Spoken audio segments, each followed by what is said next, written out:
ভালোবাসার জেরে দুই কন্যা সন্তানকে ছেড়ে প্রেমিকের বাড়িতে ধর্নায় গৃহবধূ। প্রেমিকের জবাব, আইন মেনে তবেই সম্পর্ক। ভালোবাসা শব্দটা শুনলেই মনে পড়ে যায় রামধনুর মতো রঙিন স্বপ্নের ছবি।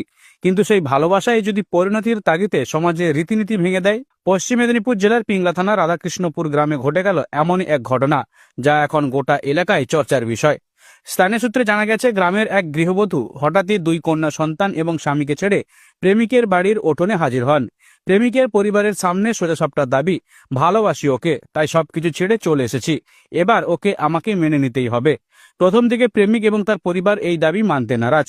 প্রেমিক স্পষ্ট বলে দেন, ও বিবাহিত, এখন মেনে নেওয়া সম্ভব নয়, আগে ডিভোর্স করুক, তারপর ভাবা যাবে। কিন্তু প্রেমিকার ছিল একরকম জেদ, আমি সব ছেড়ে এসেছি, ও এখন আমার দায়িত্ব, যদিও আমাকে গ্রহণ না করে তাহলে আমি এখানে আত্মহত্যা করব। এই ঘটনার জেরে এলাকায় রীতিমতো চাঞ্চল্য। প্রতিবেশীরা ভিড় জমাতে শুরু করেন প্রেমিকের বাড়ির সামনে। কেউ মোবাইলে ভিডিও করছেন, কেউ আবার ফেসবুক লাইভ। যেন এক অঘোষিত নাট্যমঞ্চ, যার নায়ক নায়িকা বাস্তবের মানুষ আর কাহিনী সম্পূর্ণ প্রেম নির্ভর। ঘন্টার পর ঘন্টা গৃহবধূ বসে দেখেন প্রেমিকের উঠোনে। রাত গড়িয়ে যায়, আলো নিভে যায় গ্রামে, কিন্তু প্রেমের আলো নেভে না। অবশেষে গভীর রাত হলে প্রেমিক বলেন, হ্যাঁ, আমিও ওকে ভালোবাসি,